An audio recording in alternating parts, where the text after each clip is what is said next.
Hello, everybody. Welcome into pre-Computer America show. It's Tuesday, and we have a terrific show planned for you. In the second hour, we're going to do computer and technology news. That's brought to you by Slimware Utilities. They are the official optimization software of Computer America. And the first hour, for those of you who have pets and find that you can't get away because you don't trust your pet or your home to just anybody, we have a solution for you. And what's even more amazing is that if I read it right, a lot of it is free. What? We're going to have the CEO of Trusted House Sitters, Mr. Andy Peck's going to be joining us as we start in 10 seconds here on Computer America. Your show will go live in 5 seconds. 4, 3, 2, 1.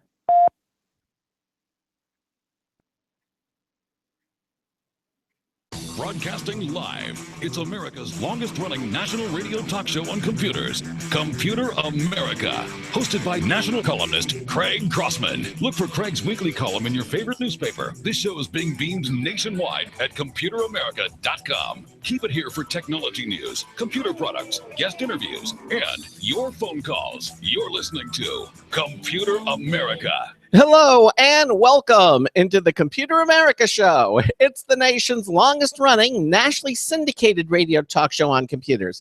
Computer America is heard around the world and coast to coast. And I'm your host, Craig Crossman. And I'm your co-host, Ben. And welcome into another edition of the Computer America show. Hopefully all of you are ready and fired up and ready to go. So far it's been a great week. And we have that one day. Ooh, got that out of the way real quick. Right. We did, yeah. And we have 4 more left. Actually, only 3 more because on Friday we got the Memorial Day weekend, and we're going to be taking Friday off, and we're going to be taking Monday off. So there'll be no live show on either day. Yeah, I know, but don't worry, we're going to have a good program. That means we're going to have to do our social media winner of the week on Thursday. And give away that nice prize from Logitech. That good call. Yeah, the Bluetooth M535 Bluetooth wireless mouse valued at $40. Some lucky person is going to be winning that, and we're going to do that on a Thursday rather than on Friday because of the upcoming holidays. But again, welcome into the show. In the second hour of the program, we're going to do computer and technology news because we are a show about computers and technology, and that, of course, is brought to you by Slimware Utilities, the official optimization software of Computer America. And in the first hour, this is something very cool. I mean, the Crossman household, we have not 1, not 2, not 3, no, not 4, but 5 dogs amongst us. 5 dogs, all rescue dogs, beautiful dogs. And when we want to go on a vacation or a holiday, it's a little tough because not only do you have to find somebody to watch the dogs, you have to find somebody to watch the house, and it can be very costly. And who do you trust? And in situations, well, we may have a solution for you on today's show. Trusted House Sitters is here today. We have Andy Peck. He's the CEO and co-founder of Trusted House Sitters. When you hear about this, this is a service that helps thousands of owners, find the right people to take care of their home and their pets. And you know what? According to the public, they say it's for free. That's right. I don't know how that's possible, but we're going to certainly explore that with Andy Peck, again, the CEO and co-founder of Trusted House Sitters. I'll tell you what, if you have a comment or a question, we'd love to hear from you. Give us a call at 347-884-8881. 347-884-8881. We'll get you on and get you through. If you don't want to call, you're a little radio shy, well, we have a mechanism for you there too. Just go to ComputerAmerica.com. Any page at our website, in the upper right-hand corner, you'll see it says submit a question. It's a link. Just click on it. You'll be taken to our question submission page. You can type in your question, comment, suggestion, anything. Hit the submit button, and Ben and I will see what you've typed instantaneously. How's that? The other thing we invite you to do is watch our live video streaming portion of our show. We are a radio broadcast, but we also have live video streaming of our show. Again, head over to ComputerAmerica.com. Any page on the menu bar, it says Show Lounge. Just click it. You'll be taken to our live video streaming page. You'll be joined to the show already in progress. and you can see. Well, today you'll only be able to see Ben, but Ben has the technology to display not only his handsome self and his nice. Thank you. Yes, but also websites, videos, movies, links, everything. You'll be able to see everything as well as hear about what we're talking about today. And so it's just there. And again, we invite all of you to do that. But again, of course, give us a call, 347-884-8881 if you have a comment or question for us. That said, anything else? I mentioned the holiday weekend coming upon us. Friday and Monday will be best of Computer America's shows. Really want to do that because, even if we announce it every show at the beginning of the show, there's always a couple people that always send us emails saying, "Hey, where are you guys? Is this a recorded show? What happened?" Yeah, what happened? But so you good have to drive the point home. Yeah, you have to say it. All right, well, that's good. So why don't we get our guests on the program, because I'm very curious about how they're doing everything here, and I'm sure our listeners will be too. Again, the name of the website and the service is called Trusted House Sitters, and it's all one word, capital T, capital H, Trusted House Sitters. And it is a global pet-loving community. Trusted House Sitters helps thousands of owners find ideal sitters to care and love for their home and their pets for free. And it's done in exchange for a free retreat. And we're going to hear how that is, how that works. Now, your chosen sitter will happily travel to care for your home and pets for free. Then simply add in more dates to your listing when going away again. This is just really incredible. Here to explain how it all works is Andy Peck. He is the CEO and co-founder of Trusted House Sitters. Andy, welcome into Computer America. How are you, sir? I'm very good. Thank you for having me here. Our pleasure, and I'm very interested in this service. But why don't we just kind of back up a little bit and tell our listeners what Trusted House Sitters is all about? Okay, well, as you said, yes, people that have pets struggle to get away often. In fact, to put that in context, we did some research recently and found that 1 in 3 people struggle to get away as often as they'd like to because they cannot find the ideal pet care. And that equates to something like 40 million households across America. And we've come up with what we're told by vets, by owners, is a great solution to a common global problem by helping owners find someone to care for their home and pets for free in exchange for a place to stay. Wow! So you're sort of like the animal answer to Airbnb. It's a little bit, but keeping the financial aspect of it out. It's almost like a bar. It sounds like more like a barter arrangement. Would that be fair? And that's exactly it. You mentioned before that you have 5 dogs. Yes. And I think if you asked any pet owner, who would you like to look after your pets? Would you like somebody that cares for pets, or somebody that's going to give your pets lots of focus and attention? Or would you like someone that's just doing it for pay reasons? I think it would be the former. And there's literally thousands, millions of people out there that love pets and would love nothing better than caring for some great animals and staying in a great location. So for them, it feels like a great thing to do. And they appreciate the dynamic because they're not being paid. So they feel like it's a win-win. So it's mutually beneficial, which kind of helps the relationship really build between the owner and the sitter as well. It just makes for a great dynamic. Okay, so I got to ask you, this sounds like a great idea. How did this all come about? I mean, did you find yourself as a pet lover? You couldn't get away from the home, and you try to find a solution. Because like this kind of deal I've made with friends before. Like this is the kind of deal that you someone beforehand, and you say, hey, would you mind staying at my place? You can eat out of the fridge, you can sleep in the bed, you can kind of just bum around there, as long as you make sure my dog eats twice a day. Like how'd you go from this is something you ask your friends to let's start a company just connecting random people? Is that what happened, Andy? Okay, so I'll come back to the friends and family bit in just a moment. But so I started this because I was screenwriting. I had run a previous company. I'd worked for Red Bull. After a near-death experience, I was recuperating, writing film, and I wanted somewhere really nice and aesthetically pleasing to write from. And I found a pet sitting opportunity in a gorgeous mountain location in Galicia in Spain. And this place was phenomenal. It would have cost a lot of money to rent it, and they just wanted someone to look after their cats and their dogs. And when I arrived, they said to me, wow, we are so lucky to have you here to care for our pets. I can't tell you the peace of mind that we have when we're going away. We have this problem when we go to our home in the Caribbean, our home in England, our home in Gibraltar, and all our friends have this problem. And I'm thinking, wow, I feel like the lucky guy here because I've got a great place to stay. And I've got great pets to look after. And it just became apparent to me that it doesn't matter where you are in the world. People want ideal people to look after their pets. And people love going to great places and caring for animals. Well, let me ask you this. I mean, these people in Spain, or did you know them? Were they friends of the family? And I mean, how did you come upon this opportunity in the first place?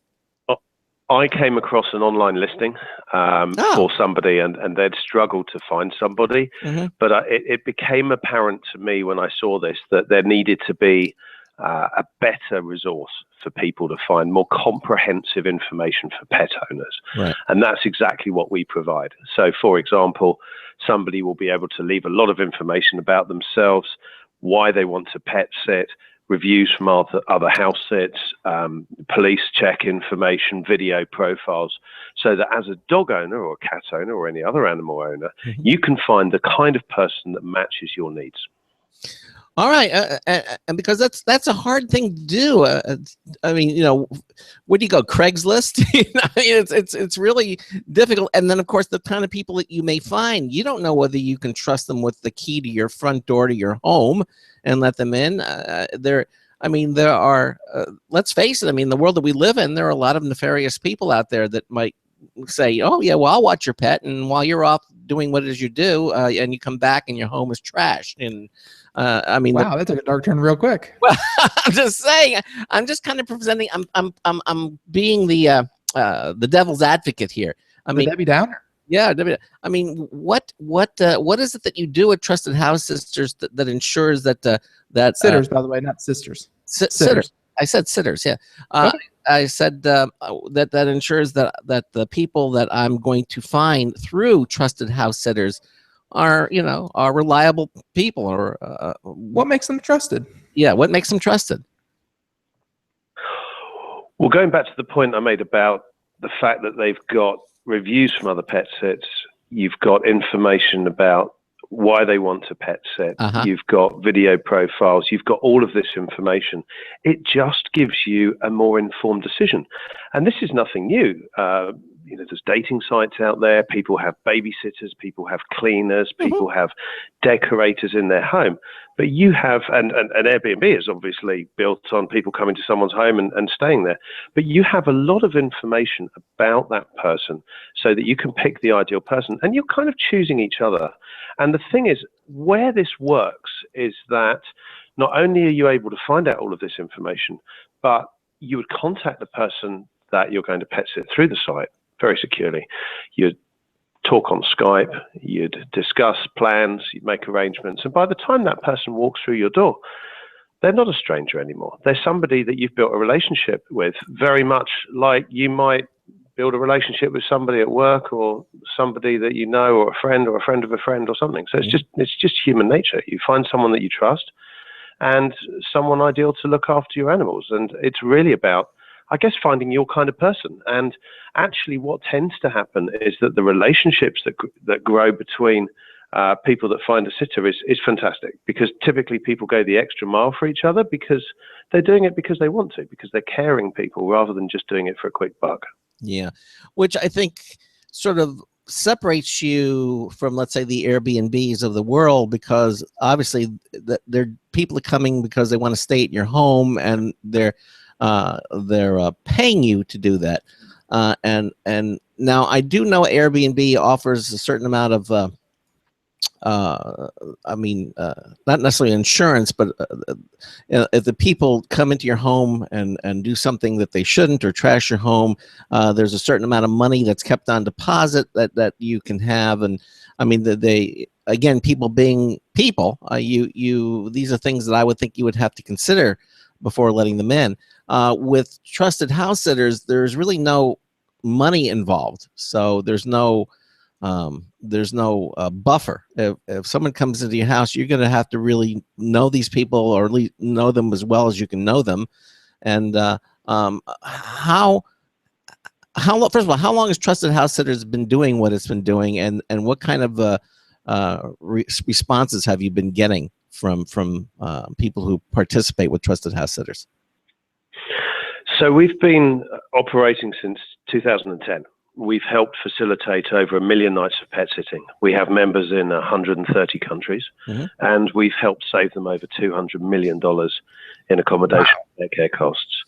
And yeah, we say to people that come to use Trusted House Sitters, talk to your insurance provider, check that they're happy with somebody to come along and look after your place. But generally, insurance providers will say that it's statistically safer to have your home remaining occupied when you're away, and your pet's going to be happier in its routine as well. So it's all worked extremely well. And we've just had so many cases where, for example, somebody's come back and said, well, my house was cleaner than when I went away. I've had a whole new vegetable patch made. People have done fantastic things for each other because it's a caring community, and that's what's really helped us grow. And that sounds wonderful. Do people get rated? I mean, on Trusted House Sitters, let's say they've done it 4 or 5 or 10 times. How many? Is there a kind of he was good, but he painted my dog's toenails pink, and he's clearly so 4 or 5. Do you rate the house sitter or the pet sitter? Do you rate them, or can they get any kind of rating? Yes, they do. Yes, and that's kind of the cornerstone of this, really, that people are able to give comprehensive information about the sitters that they've had, and it works extremely well.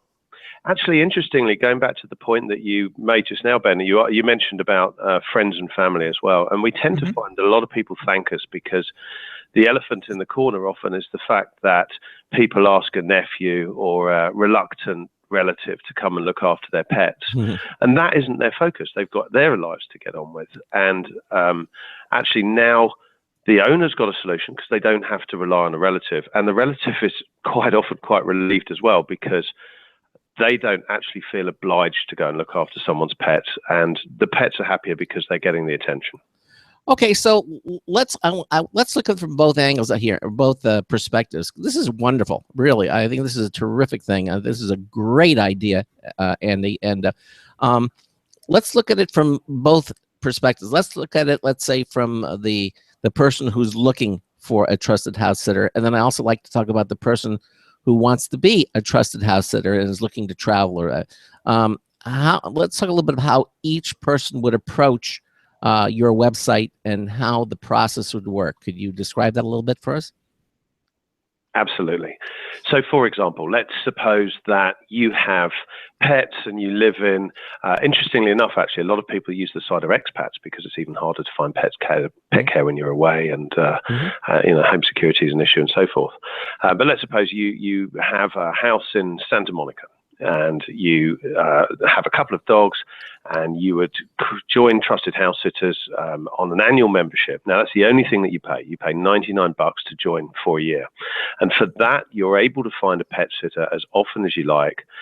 During that year, someone will look after your pets for free, and you also get 24/7 veterinary line advice as well, if you need it at any stage, whether you've got a sitter or not. You would create a listing which explains your needs, talks a little bit about your pet. Maybe you want your dog walked a couple of times a day. You'd like the plant looked after. Maybe you want the pool looked after if you're lucky enough to have a pool, and anything else that you'd like cared for while you're away. That listing is then sent together with other listings that have come on that site to registered sitters looking to pet sit in that particular area. And then as a sitter, you would receive a list of house and pet sits that day and say, for example, wow, fantastic. Here's an opportunity to look after a great Springer Spaniel in Santa Monica, which I love Springer Spaniels, and Santa Monica is a bonus, and this is great. They need someone for 2 weeks in the summer, and I'd like to go there. And then the two parties make communication. and the arrangements are very simple from there. Okay. Now, when they make communications, do they speak to each other on the phone, or they make a Skype call, or is that completely up to how? I would think you'd want to speak with the people. Each party would like to speak with the other one to kind of work things out. Exactly. And needless to say, initially you would make an application through the website, write perhaps why you want to pet sit for someone, and then that person would, for example, say, okay, I've had 5 or 10 responses, and normally the response time is very quick. It's within a few hours, and you might say, okay, there's 2 or 3 people here that are interesting. I'm going to make a quick Skype call, have a chat. Okay, these guys seem really cool. They seem like my kind of person. And you'd make the arrangements from there, pick up the phone and discuss the exact detail and just agree everything. So when they turn up, they've got all the information that they need. Quite often, because people like to travel and pet sit, and people are quite happy to have someone come from a different area. They may come beforehand. You might take the dog for a walk together. You might have a meal. You might have a glass of wine. You might enjoy a bottle of wine together. Yeah. I think it's human nature. If somebody is coming to visit you from out of town, you're going to have a welcome for them. Sure. And it may well be that you're lending them the car and they take you to the airport. And then when they come back, the same is reciprocated. The owner comes back. They've got a nice meal waiting. The house is tidy. There's fresh flowers. The dog's happy. And they got a new friendship. It works really well. Now, like when I buy something on Amazon or I look at a book, usually there's a rating service of some sort, so I can read, what people think about that particular book or that product or what have you. Is there anything like that on Trusted House Sitters? Like, if I'm a trusted house sitter, I can get people to post nice things about me. Oh, I had John stayed and watched our house, back in May and of 2014, and he did a terrific job. Are there things like that available at Trusted House Sitters, the website? Yes, you can see where people have been pet sitting before, and you can have the information to say, okay, for example, in 2014, they looked after a lovely place in Spain. Can I have the number of those people? Can I give them a call, ask some questions? And it very simply works from there. That is very. Do you think that Trusted House Sitters is motivating pet owners to travel more? I mean, really? That's a great question. Absolutely. In fact, so from the research that we did, we found that 1 in 3 people struggle to get away. So there's no doubt. Actually, we found that 20% of pet owners never travel. And really, also when we researched the same owners, we found that people on average wanted to go away more than twice a year more each year. So the opportunity for people to get away is great. It's great for pet owners, and it's also a great proposition for example, travel companies, working with travel companies, because the owners are able to get away. And the same for sitters. So for example, there's a lot of people that one of the biggest user groups, if you like, of Trusted House Sitters is the boomer or retired market. And again, from research, we found that 70% of people retire, and they don't have the budget to have that retirement dream that they always wanted to have in terms of where do I go, what do I do? And it's a great opportunity for these people to go away. Do you think that a lot of the Trusted House Sitters are doing this as an opportunity to travel more and go places that they probably would not have normally been able to go to and see, because now basically their room and board is being taken care of?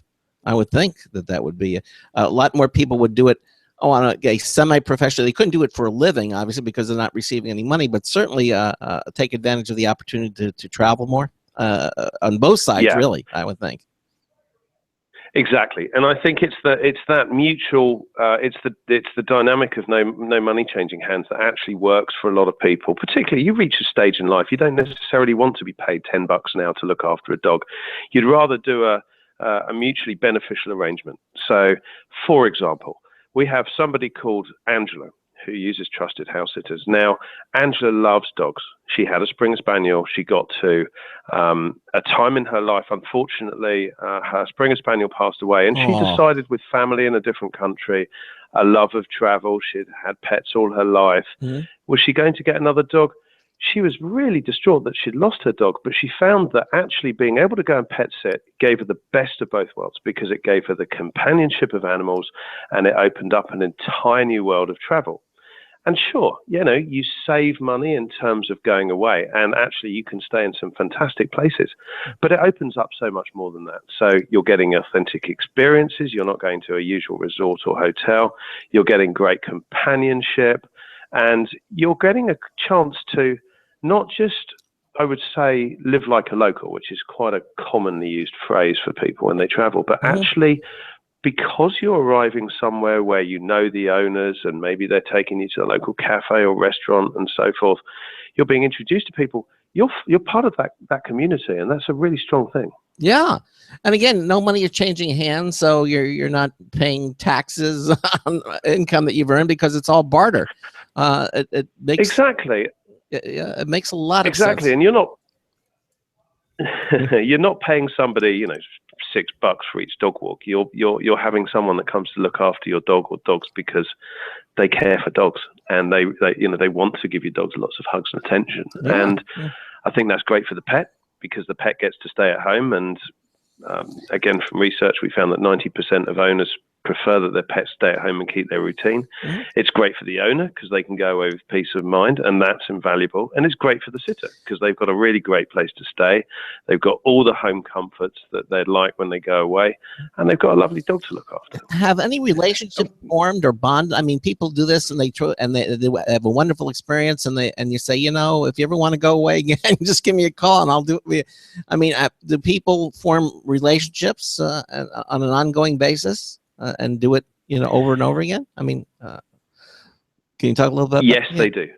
Yeah. Well, I mean, first of all, I'm going back to the example of Angela. She actually, in the end, sold her property, and she lives full-time pet sitting around the world because she loves it so much. So she's just been in San Diego, she's been in Vegas, she's going to Barbados next week to pet sit, and then she's going to spend time in a beautiful home in London.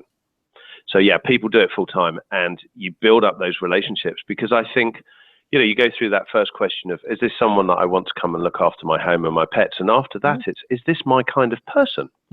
And, that relationship does form, of course. In fact, that really is what makes it work. Ben, you were going to say something? And just one other thing on the relationship as well. It's actually quite interesting that we've had a couple of occasions. For example, we had somebody that was using the site, and they were taking a dog for a walk in the park, and somebody recognized the dog. A lady recognized the dog and came over, stroked the dog, said hello to the pet sitter. The two of them got on. She'd been looking for an excuse to end her job because she was approaching retirement. The two of them hit it off. They became an item, and they're now off pet sitting around the world together. Wow. I believe the proper audience response, Craig, is awe. Oh, we get an awe in there. There you go. And it feels good. This is a business about people. It's about helping people. And you can look on Trustpilot, for example, and see the independent reviews that we get about how we're genuinely enriching lives. And people will write and say, "Thank you. You've helped give us the retirement that we always hoped for, but we never thought was possible. Or you've helped us go and visit our family in Australia. Or you've helped me have the confidence to go away and travel because I'm on my own." And just to give another example, and this is definitely a very moment, is that we had a lady who was widowed, and she didn't have the confidence to travel because she was conscious that she was on her own.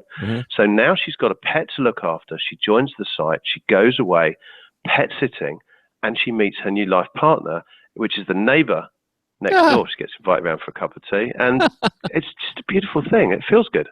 Wow. This is just, it just keeps getting better and better. Now, and the company operates globally, or is it just in the U.S.? Or? Well, we're based out of the UK, but it's a global business, and the US is our fastest growing market. And I think, the opportunities and the appeal is global. So, for example, we're helping a lot of families that want to go pet sitting, and it's expensive to go away at holiday time, and that's when a lot of people need sitters. And there's also a really big appeal for people that can work remotely. I mean, if you're working at home and you're online and why now work from your apartment when you can take your office to Kauai and look after a pet, or you can work from a finca in Tuscany, or you can work from a penthouse flat in London? I mean, the opportunities are endless. Wow. How many users do you have right now, Andy? We've got literally tens of thousands of users. I mean, we get thousands of people joining the site each month. Wow. So it's growing in demand all the time. Wow. Well, this is really, really cool. I really enjoy hearing this and knowing that something like this is now available, and hopefully our listeners feel the same way. Andy, we're at the bottom of the hour, so we're going to take a little break, okay? And then I have a lot more questions for you, and then we'll come back to you, okay? Sure, no problem. Sure. 347-884-8881 is the phone number to call. 347-884-8881. I'll get John to get you through. Ben and I are talking to Andy Peck. He is the CEO and co-founder of Trusted House Sitters. Again, a global pet-loving community that you can use. $99 one time, get you on for the year. We're going to take another break. We're going to have another news test bulletin review from Marty Winston, and then we will be back with Andy right after this. Stay with us. You're listening to Computer America. Sometimes disaster strikes. Data can be lost due to many different reasons. Accidental reformatting, power spikes, virus attacks. Zero Assumption Recovery provides a suite of highly effective and thorough data recovery software for Windows operating systems. ZA is suitable for home users and small businesses who need a powerful data recovery solution for Windows and Linux file systems. Go to z-a-recovery.com. Sometimes disaster strikes. Data can be lost due to many different reasons. Accidental reformatting, power spikes, virus attacks. Zero Assumption Recovery provides a suite of highly effective and thorough data recovery software for Windows operating systems. ZA is suitable for home users and small businesses who need a powerful data recovery solution for Windows and Linux file systems. Go to z-a-recovery.com. Hi, this is Craig Crossman, host of the Computer America Show. You have important meetings to schedule. Your company's getting ready for its IPO, and you're in charge of the PTA fundraiser this month. So how do you coordinate everyone to be available at the same time? Are you still using emails, phone calls, even text messages to schedule meetings with a group of people? How's that working out for you? Not so great, huh? It's a fact that every day, millions of people suffer from scheduling headaches. Well, with Doodle, scheduling meetings with a group of people is quick and easy. With Doodle, you can easily propose available times to each member. Each one checks off the times that they are available, and then you simply pick the time that works best for the group, all in an easy-to-read display that integrates with your existing calendar. Nothing could be more simple. Give Doodle a try for free, and like millions of Doodle users, you'll truly see how easy it is to find the perfect date and time for all your meetings. That's www.doodle.com.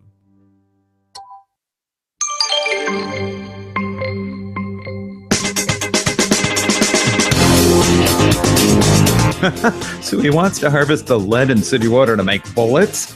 Hi, Marty Winston with a News Tips Bulletin Review for Computer America. This time, the Hagen Cat Senses 2.0 Super Circuit. Steve Martin said his cat would go online and order cat toys. If there's a cat anywhere you get your work done, you know how much they like to get between you and your keyboard, not actually laying on your keyboard. Often a cat will come to you when there's nothing that's more interesting to do. So we got in the Cat Senses 2.0 Super Circuit from Hagen for review. It's a raceway you configure with straight and curved covered sections, up and down channel heights, and a ball inside. It's fun. And as soon as you're done playing with it, your cat may want to take over.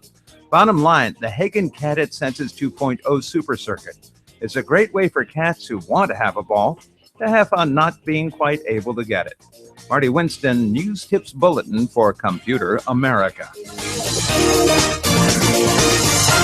And thank you, Marty Winston, for that News Tip Bulletin review. And I guess that's one thing that we should probably make very clear about our first hour guest here from Trusted House Sitters, is that we've been mentioning dog, but I'm sure cats are also included in the service. It's not just a dog centric service. It's really any house pet, I'm sure, will work with this. So, but yeah, and again, Mr. Andy Peck is here with us. He is the CEO and co-founder of Trusted House Sitters.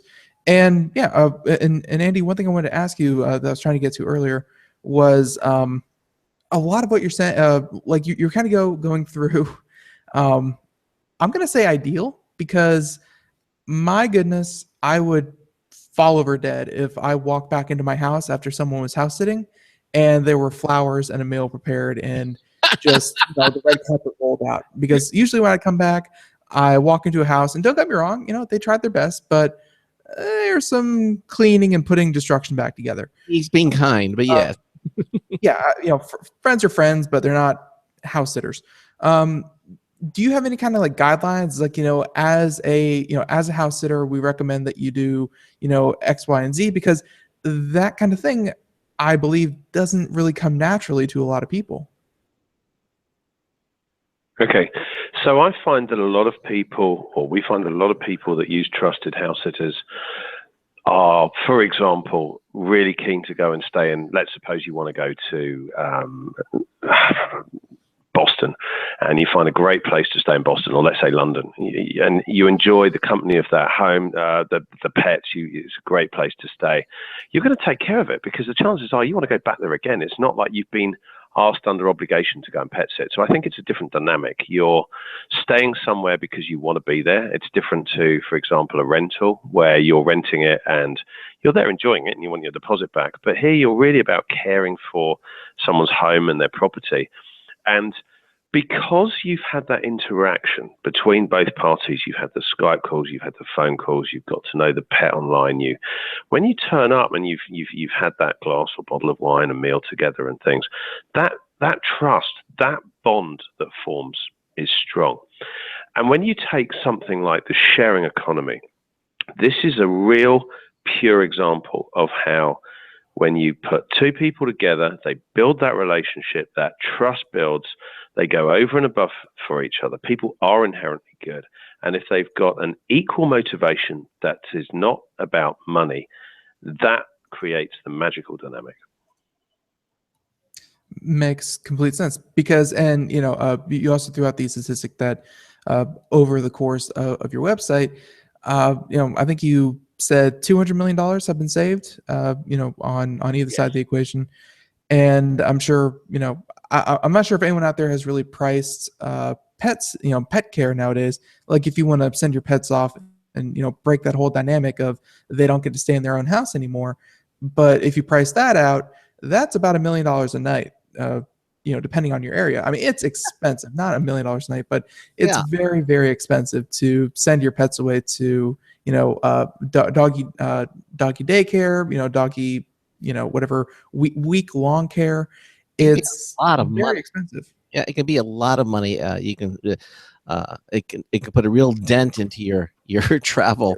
Right, and that's why it's kind of hitting so close to home, because whenever I want to travel, when it's not just the expenses of the plane ticket, the staying somewhere, whatever it is you're traveling for, it's also another largest part of my expenses whenever I travel is where am I going to put my two dogs and how much is that going to cost? And that is just another couple $100s that you really have to budget for. So it's definitely pet care for a fortnight is about $750 for two dogs. Yeah. That's from the research that's being carried out. And as you rightly say, that is very expensive. And a lot of people do not want to take their pets away. Mm-hmm. And they want to know that somebody's coming along and looking after their pets for the right reason.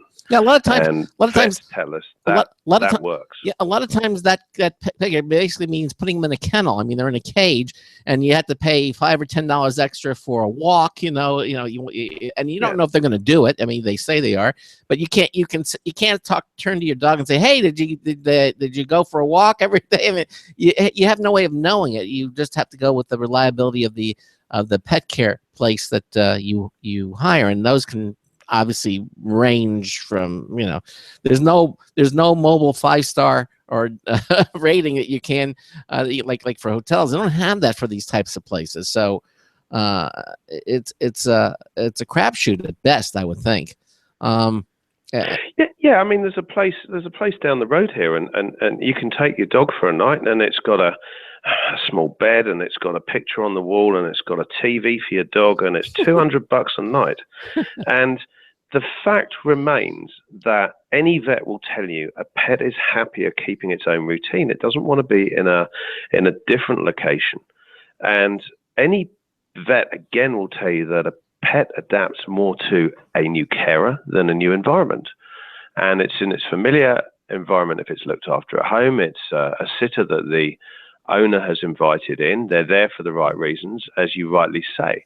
It's not about pay per dog walk. It's about making sure that my animal has endless attention and affection, and Right. it keeps the routine that it's used to. The only thing that we So that it's completely seamless. Yeah, the only thing that we were able to do is that we have our 3 little dogs. We would always say to them, keep them together. You know, if we had to board them overnight or something for 2 days, and we found because when the dogs they're with each other, they kind of know each other, so that seems to work somewhat. But you know, you always If not, they go berserk. It's completely insane. yeah. You know, hearing about the site and, you know, the kinds of people I'm sure that would be attracted to house sitting, people have to travel and people who want to house sit, I'm sure. How are you seeing people kind of differentiate themselves, you know, as kind of being the clients? Because, you know, having high ratings, obviously good, you know, having a lot of great feedback, obviously good. But I mean, at the end of the day, I'm sure every single person on this site is going to say, I'm a pet lover. I'm an animal person. I like dogs. I like cats. I like, you know, blah, blah, blah. Are you finding people kind of taking their past experience of maybe, you know, I used to clean houses, or I used to, you know, train dogs for a living, or I used to, you know, do this, do that. How are you finding people trying to separate themselves to really stand out? Well, I think, yeah, you're really talking about if, for example, I joined the site as a pet sitter. First of all, not people aren't born with the experience of pet sitting as such, but then at the same time, maybe they grew up with pets, they love animals, and it's a little bit like looking for a babysitter. You don't need somebody that's been a registered nurse for 20 years. You want someone that's caring, affectionate, your kind of person, and somebody that's got the right outlook. And you're really just painting a picture about yourself to say exactly why you'd be a suitable sitter.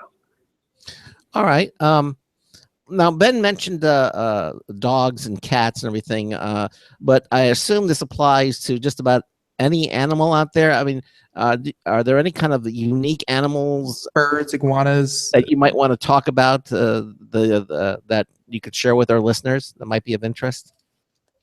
We seem to have a lot of people that own llamas in France. Llamas. So, yeah. Okay. So, yeah, we have people go and look after llamas and alpacas, and a lot of people like caring for horses, and there's some fantastic locations where you can go and care for a horse and ride a horse along a beach if that's what the horse is used to.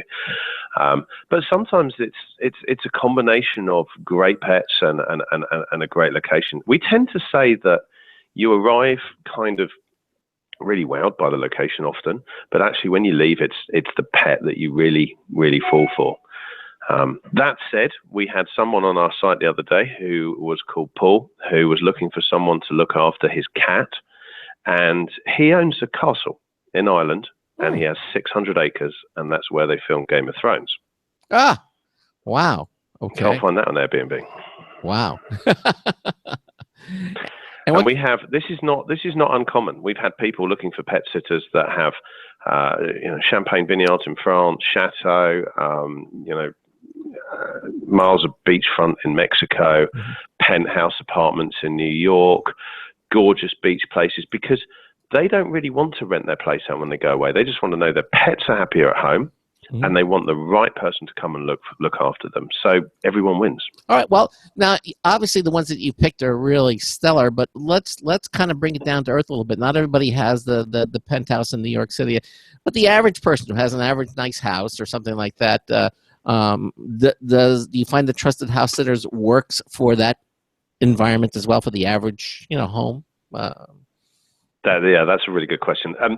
For a number of reasons, yes. And I think in any town in the States or anywhere else, you'll find hotels, you'll find bed and breakfasts, and people stay for a variety of reasons. Mm-hmm. So we mentioned about the fact that somebody might just enjoy caring for a great pet, and that's a motivation not necessarily to travel, but to pet sit in their area. Now, let's suppose, for example, you have a family that the parents live in, I'm going to take Boston as an example, and they've got a regular house or apartment or something like that. Mm-hmm. It's nothing fancy, but actually these people have got a son or a daughter who's in university there.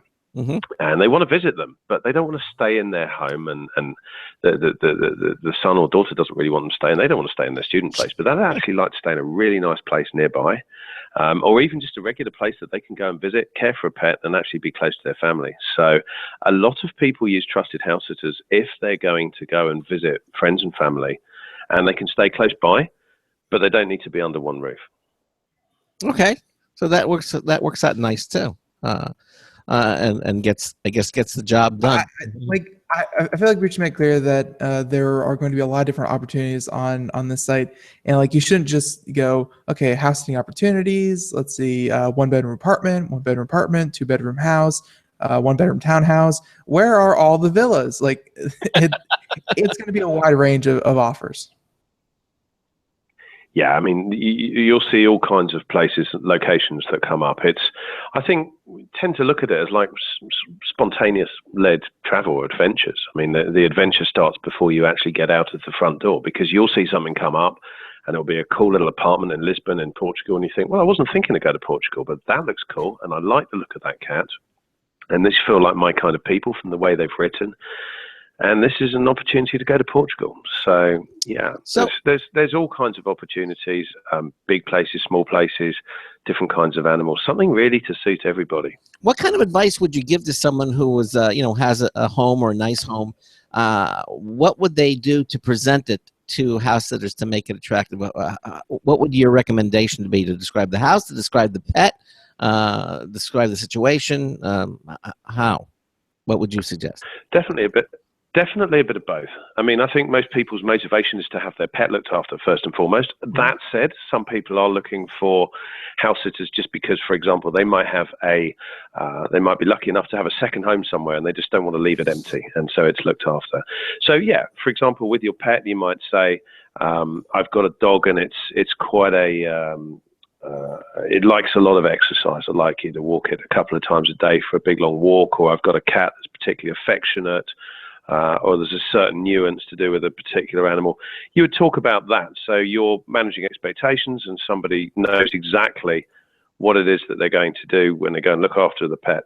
And then you would talk about and put up some nice pictures if you like, and then perhaps talk about, the property. So, I don't know, I live in a 2 or 3 bedroom apartment and it's close to shops and it's a nice walk down the street from a lovely cafe and the beach is a couple of miles away. And I think it's just presenting to somebody, this is setting the scene. Is this the kind of, set up for you to come and look after my place? And for a lot of people, they get that information and they say, yeah, fine, this is good. I feel part of a community when I go there.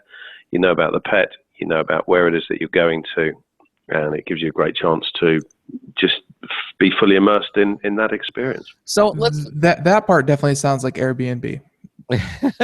Yeah, exactly. I mean, I think go ahead. Oh, sorry, go on. No, go on. I think one of the things that really works for house sitting is the fact that quite often you will get introductions to other people in the community, or maybe there's a favorite restaurant and you might go out with the owner the night before they go away and get introduced to somebody. So I think it gives you that extra in terms of, we had somebody, for example, that got invited out on the neighbour's seaplane because they were looking after a place in Salt Spring Island in Vancouver.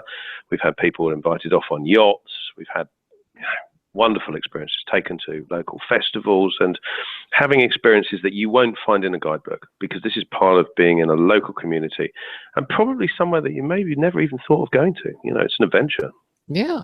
So you've given advice to someone who was looking to find a trusted house sitter, who is the property owner and the pet owner.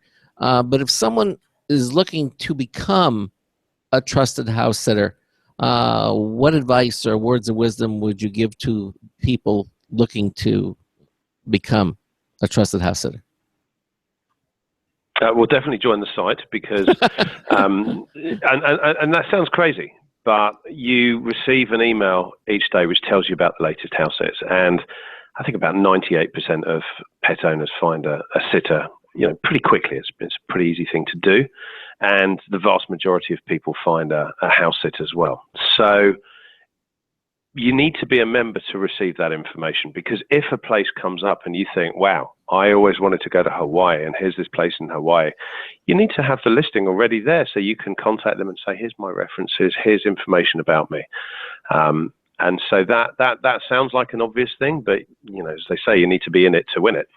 And then just be honest and say, for example, okay, well, if I'm going to go somewhere and I'm going to look after cats. You like cats. You want to make sure that it's somewhere that you want to go, and you'll just meet the expectations of the owner. Mm-hmm. So if, for example, they want somebody that's going to take the dog for a walk every day, you can take the dog for a walk every day. It's really quite straightforward. Now, and I know that some people, okay. Is there ever a scenario where a house sitter is not just a house sitter, but also a couple, like, a husband and wife who want to travel, and now you have two people staying with you instead of just one? Or is it just strictly one house sitter situation across the board? Oh no, frequently. I mean, that is probably more common than not. Couples house sit, families house sit, retirees house sit, and then people might house sit on their own. I mean, I don't think you're really judged on if you're looking for somebody that really cares for animals. If someone's coming along and they're a couple, that's fine. I mean, it's really, you're choosing someone to look after your pets. So it's whatever suits your needs. Right. So you said $99. Was it $99 a year for? Now that's for yes. Whether you want to be a trusted house sitter or if you are the property owner. It works both ways. Correct. And actually, we found now that about 30% of people are using it on both sides, because it might well be that they want someone to look after their pets, and they're thinking, hey, I can go away and stay somewhere really great, and they go away a lot because actually. I'm just giving you an example. You might live on the West Coast, and you want to go to New York. Okay. The cheap bit is getting to New York. The expensive bit is once you get there and the accommodation. Mm-hmm. So being able to maybe stay in a nice penthouse apartment, look after a cat, that makes going to New York more accessible. So you can have your pet looked after at home, and you can get away and enjoy adventures more often too. So yeah, it's great value, whether you're doing either or both. So if you're doing both, it's still, if I want to be both a house sitter and also the owner, I don't have to pay twice. It's just once, and I can be listed as both, or is it $99 yes. for being listed for each one? Yes. Okay. I think at the moment, I think they might be introducing it's just a tiny bit more if you're doing both, but it's pretty much the same. Right now, it's the same price for both. It's just, okay, that's cool. It's I guess one thing, value either way. right. And one thing we should really get out there too, as well, is the timelines that are most often used on this. Like, is it getting away for a weekend, getting away for a week, or how long can some of these gigs actually last? So some people might need their pets looking after because they're going away for a weekend. Typically, you will find that it mirrors that the house sitting opportunities will typically mirror how often people go away. So a lot of people might go away for a week or two, but then you'll get a lot of people that maybe they want to travel for longer and they've got pets. And then you talked about the cost of kennels and all the stress for a pet. Some people might want to sitter for 2, 3, 4, 5 months. And we have people pet sitting indefinitely. We've had house sits that last a couple of years because somebody's got a second home, or they've got a work assignment on the other side of the world. So Wow. a lot of flexibility. What a cushy thing to fall into. I mean, literally, you find a second it's house. cushy for both parties. Yeah, I mean, really, it sounds to me like a lot of opportunities if you search it out accordingly. I mean, do people compete with each other? Say, "Oh, I'm a much better house sitter, than you should take me rather than this other person because the opportunity is so great." Or is it just basically it's one-on-one? I don't think so. I think people would really just sell why they are the kind of person that would be ideal to look after your home. And any experience they have of pet care. Just going back to the point that you made before. I mean, we had a place come up on the site this week, and it's a beautiful chateau in La Roche Chalet in France, and somebody needs their home looked after from next week until the end of the year. So if you've got 6 months and you fancy a nice time in France, and you can mow the lawn and just look after the place. What kind of pet? What kind of pet do they have? I don't even think they have pets. No, What? you're just looking after a chateau. Yeah. You mean so? It is Trusted House Sitters, so. Oh, so that doesn't even have to have a pet to do this. It could just be the Trusted House Sitter. Huh. Exactly, because I think if you walk into a house and it's been empty for quite a period of time, and you're away, you can feel like that place is empty. I think that if you owned a house and you were leaving it empty for a while, wouldn't you rather that it's looked after? So, for example, recently we were pet sitting in Breckenridge in Colorado, and we find that a lot of people in ski resorts, for example, maybe they own a place in a ski resort and they don't use it that often. And when they turn up, they want this ready to go. They don't want to walk in the driveway and find there's 5 feet of snow and the pipes have burst and everything else. They want to know the place feels warm and ready for them. So we have a lot of people that use pet sitters or house sitters in incredible locations. I mean, we were staying in a ski and ski out place with 6 bedrooms that would have cost 4 figures a night. And the owner, who's a veterinarian, was very happy because we're looking after his dog. And we're very happy because we're enjoying looking after that dog. And for an hour or two each morning, we were having some great snowboarding. And then back caring for the dog by the fire. Everyone was winning. Really a win-win situation. Yeah. And we're helping more people travel. We're helping people get away, and I think people are inherently good. And I think this is just I think it's the members that are a testament to what has really built Trusted House Sitters. And this is a self-funded business.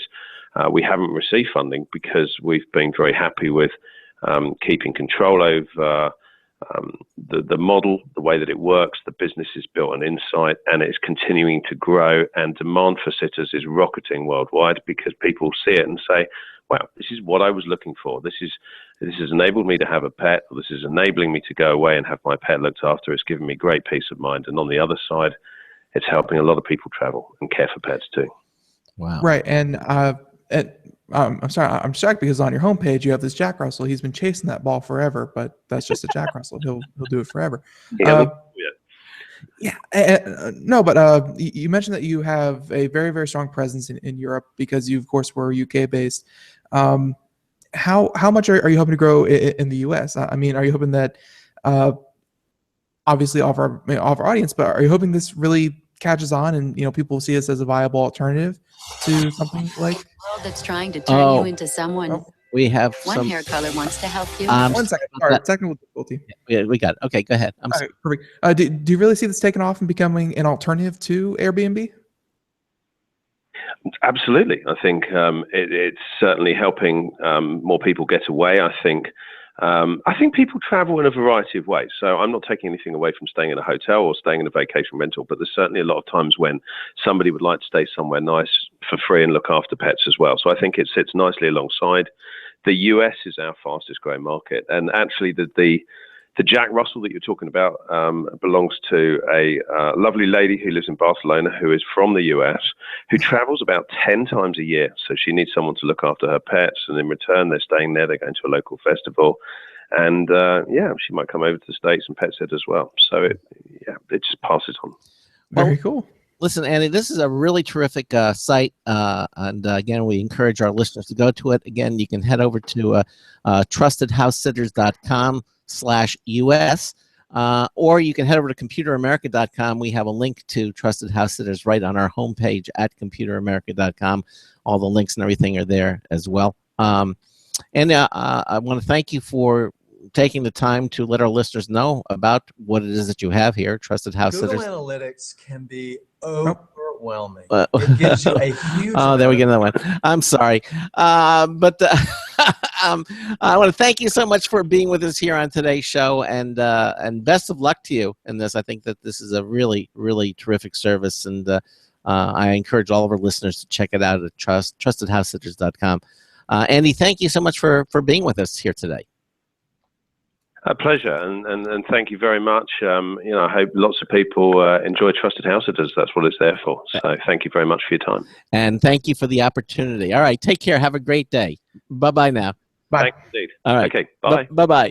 All right, there you go. Trusted House Sitters again, and I think that, wow. You almost read that right. Mostly free. $99 to join the service as a member, but obviously everything you do once you are a member in itself is free. So yeah, no, it is mostly free. Mostly free. Yeah, I could. And as you heard, some people do it from both ends. They are the house sitter, and they get their pets taken care of, and then they fly off to another place and they go and take care of pets. But for some people, that's not that big a deal. All right. Well, we got another hour of the Computer America Show coming at you here. 347-884-8881. We got computer technology news brought to you by Slimware Utilities. And we have another news tip review from Marty Winston. That's all coming up in the second hour of the Computer America Show. We're going to just pause momentarily, and then we'll be right back. Please stay with us. Broadcasting live, it's the only national radio talk show on computers to air every weeknight. Computer America, hosted by national columnist Craig Crossman. The first hour's behind us, but there's still more of tech news, tech talk, and your phone calls. We're being beamed nationwide at ComputerAmerica.com. You got computer problems? Bring them on. You're listening to Computer America. Computers run the world, and we run computers. Call us or send us an email to live@computeramerica.com. Hello and welcome into hour 2 of the nation's longest-running, nationally syndicated radio talk show on computers. This is the Computer America Show, and I'm your host, Craig Crossman. And I'm your co-host, Ben. And again, we had that first hour with Andy Peck, the CEO of Trusted House Sitters. Very cool service. If you missed any portion of that, we certainly encourage you to check it out, listen to it. I mean, the idea is similar. Like we've definitely heard of, we could definitely see where Jews' influence is from, but it's definitely different in that, it's kind of relying on people to be, people and taking care of each other. And, essentially that's where you get the, kind of throwing away of, well, you do this for the money. And you throw that dynamic out of it, and now you just throw, you do it because you have to take care of animals. You take care of someone's pets or family. You do it because you like doing it. Yeah, exactly. Something different. It is something different. Again, it's all available at ComputerAmerica.com, and we highly suggest that you check it out for yourself. All right. Well, we have a lot of news stories coming up, and we got a lot of stories to talk about. And so unless there's anything else, I suggest that we just get right into news and technology, okay? I think I'm good. All right, let's do it. Today's computer and technology news is brought to you by Slimware Utilities, the official optimization software of Computer America. You can visit them at slimwareutilities.com to clean, speed up, and optimize your Windows system. Check them out, slimwareutilities.com. All right. So let us go on from Trusted House Sitters. And now we are, tons and tons of news. We haven't covered news in, didn't do it yesterday because we had Tech 50 Plus here with us. Mr. Gary Kay, and that was great. If you didn't catch that, we had a lot of great conversation. We recommend you go get that. But and Friday, I don't believe we had news, or we might have. But anyways, it's been a couple days, so a lot of things have happened. And one thing I want to get out of the way, because this was announced yesterday, And I think it's going to be big news to a lot of people is that, how do I put this? Netflix, they have really the best selection of any streaming service. Hulu has a lot of modern television, but when it comes to a nice mix of movies, movies, documentaries, stand-up comedy, television shows, sitcoms, what have you. I mean, Netflix is second to none when it comes to, content, at least here in the US. Well, the US just got another good get, if that makes sense. And this is from Netflix themselves. And yeah, this summer, they're going to start slowly trickling out some Disney products. And then, get this, after September of this year, Netflix will be the exclusive outlet for Disney movies and, shows. Wow. So, whenever a movie hits theaters and then after it has its theater run, or after it has its theatrical run, and after I'm sure it moves on to Blu-ray and DVD, after that, it is going to be exclusively with Netflix. So all of the great children's show, or all the great children's stuff. Disney, I think, owns the rights to Star Wars now. So obviously Star Wars is going to be coming to Netflix. And Harry Potter as well, also Netflix. So think anything Disney, Netflix paid hundreds of millions of dollars. The exact number has not been released, but sources have confirmed that it was hundreds of millions of dollars. Don't want to put a small price tag on just what Disney brings to the table. But Disney is going to be coming to the US after September. And before then, there's going to be some very, very limited releases, including the Jurassic Park trilogy is going to be coming to Netflix.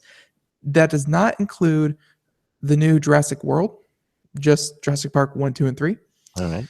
And a couple other movies, series movies, some animation. Adam Sandler's movies, the new. Right. Well, Adam Sandler, that was a different deal. Mm-hmm. That was a different deal altogether, and that drew a lot of criticism from Netflix because Adam Sandler, love him or hate him, and a lot of people love to hate him. He makes movies that people like to watch. Like, he may not win awards because they're groundbreaking or innovative, but his movies put butts in seats. And Netflix made a huge deal where I think they signed like six movies over a couple years with Adam Sandler. The last one was not the Hateful Eight. There was that Hateful Eight that's been on, but no. It was like the Something Six, and that was with Adam Sandler. And Adam Sandler is going to be coming out with again, they penned a contract where Adam Sandler releases 6 exclusive Netflix movies directly to Netflix. Mm-hmm. So but that's been in the works, and he already has a few of those out. But again, going through July, during July, Back to the Future and Lethal Weapon are both coming to Netflix for the first time. Ah. So and then of course the Fast and Furious franchise, and and the Little Princess and things like that, they're also going to be coming to Netflix in August. And then again, as well, Netflix will become, and here's the quote from the press release, from September onwards, Netflix will become the exclusive U.S. paid TV home of the latest films from Disney, Marvel, Lucasfilm, and Pixar. Nice. And we're excited to be bringing you new and exclusive Netflix original. And yeah, so that was the big thing there, where again, Disney, Marvel, Lucasfilm, and Pixar, because they're all under that overarching Disney, franchise, they will be the exclusive content provider. Now that does not change. Let's say you wanted to rent, because services like YouTube have this, where if you want to see a movie on YouTube, you look it up on YouTube, and you can then rent it or purchase it through YouTube, for like $2 to rent it, $5 to actually own it, or whatever YouTube actually has it, has it. And then like Amazon has very similar deals where if you want to rent it from Amazon, $2-3. If you want to buy it, $5-6, whatever it may be. that's still going to be in place. I think you're talking about the YouTube Red. Is that service that they're offering? That was a service. This is something even different than that, because YouTube Red is like you subscribe to YouTube Red and then you get exclusive content in there. This is like actually purchasing the movie, through these different services. By the way, Netflix also has contracted for original movies, like one called Mascots, which has a comedy star. Netflix is always bringing new original content like that. Lately has been their cornerstone. House of Cards and Orange is the New Black, and they have a lot of great original content that they're really shelling out big money for, because they realize that yes, it's good to have the selection that people want, but what's going to keep people coming back, as opposed to following their favorite show that used to be on Fox and is now on Netflix, what keeps people coming back is the original content. So they're obviously investing well into that. And again, just want to kind of make the point. The big deal with Netflix starting in September is that Disney is coming to Netflix, and that is a huge get. I mean, Disney, like, no matter what movie they release, except The Martian, which we're not going to talk about, whatever movie Disney releases, sells hundreds of millions of dollars in tickets, and now Netflix is going to be the place to watch it. So, where they've always been the best in terms of, a great variety of content, Netflix just got themselves, I think, even more ahead of the game. Like they definitely retained their crown for a little bit longer because they made this exclusivity deal. You said The Martian didn't do well? The Martian flopped. Okay. The Martian was the biggest flop in Disney history. That's what. Well, let me guess. You liked it? That was it was okay. It wasn't great, but it was okay. But I'm blocking his name. The star of Matt Damon. No. I'm sorry. Not The Martian. I'm sorry. The Martian did well. It's like John something goes to Mars, or oh, that I'm not. That I don't know. Okay. No, it was a remake of an old one. Okay, so it wasn't The Martian with Matt Damon. No. I'll get it. You'll find it. John Carter goes to Mars, or whatever. John Carter, the movie. John Carter. John Carter. Yeah, that was a Disney film. I actually liked that. That was a very big production. Though Disney lost their rear end on that one. It didn't do as well as they anticipated. It was a big budget picture, and but actually it was John Carter of Mars, and it was actually based. I read the book when I was a kid, and actually enjoyed reading the story. And it was a takeoff from the actual book, which was Edgar Rice Burroughs. Yeah, and I don't know if they were just hoping that the name alone was going to get it, and they could just throw money at it with good graphics and it was going to do it. But at the end of the day, it made about $284 million worldwide, like all together. Yeah. And it spent about $307 million. So it actually lost about $23 million. But it was just making it. It was a terrific production. I mean, I did see it. It was terrific. Do you think they would have made at least $1 on it? Yeah, no, they didn't. They lost their shirts on that. But they're still doing. It can't always be success.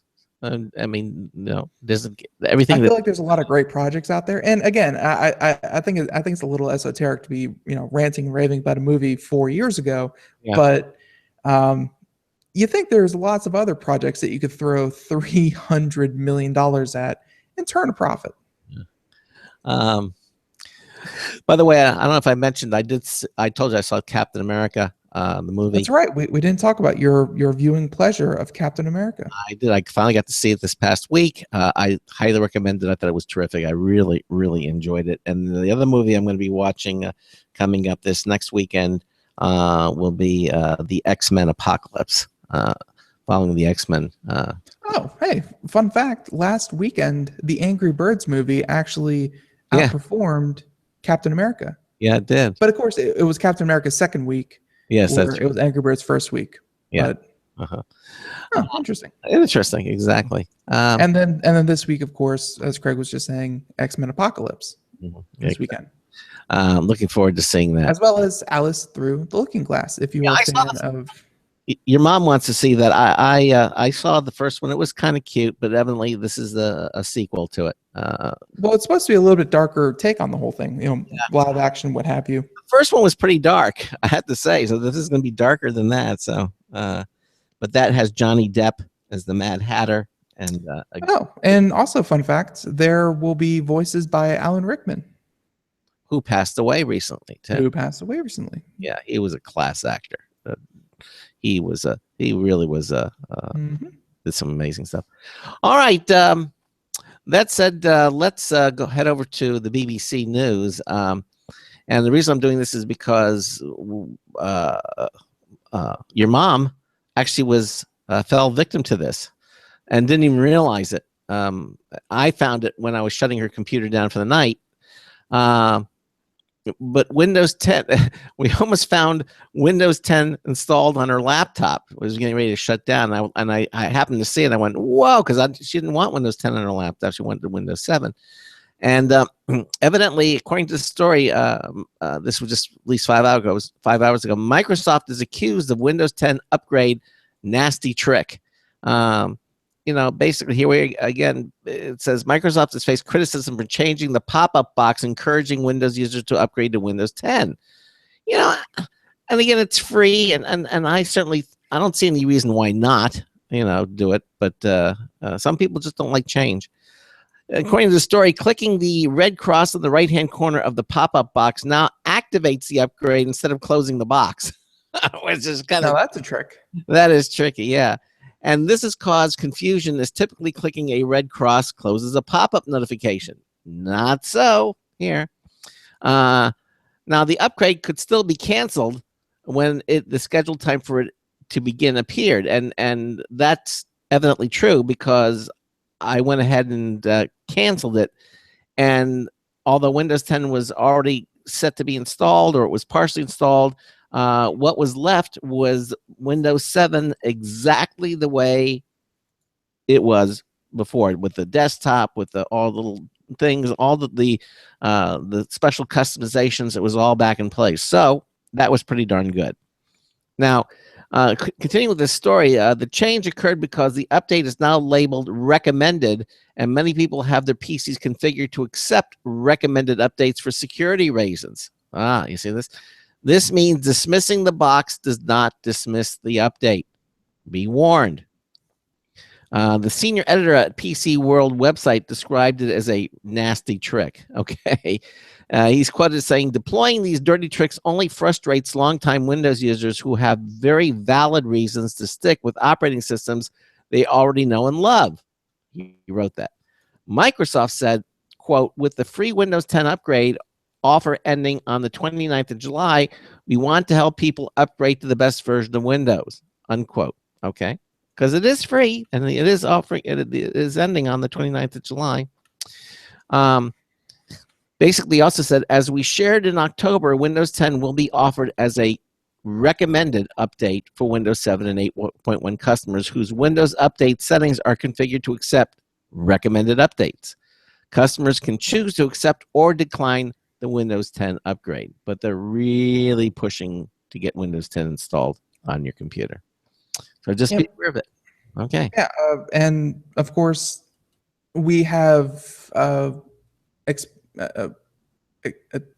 talked long about the values of Windows 10. We think it's a great operating system.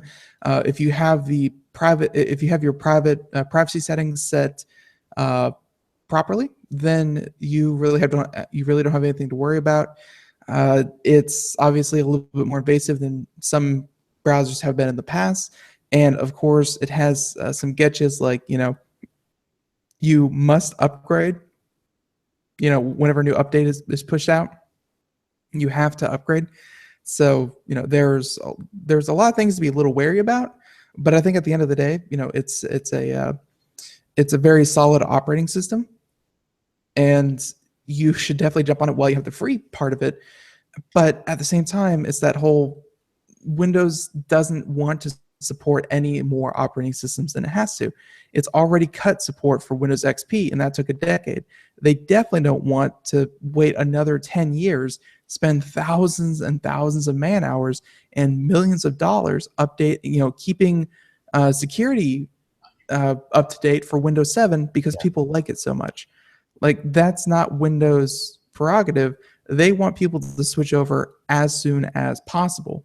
Yeah. So they're trying these little things, and it seems seedy, but I can see why they're trying to do it. Yeah, and again, it's not like it's anything bad. I mean, for the most part, Windows 10 really is a terrific operating system, and really, there's really no reason not to do it. Honestly, if it wasn't for the security risk, then I would say, unequivocally, go do it. Now there's, the asterisk of, make sure you know what you're doing and then upgrade. But as an operating system, as a way to use your computer through this interface, it's the most solid since Windows 7. I mean, it really is a nice operating system. Yeah, exactly.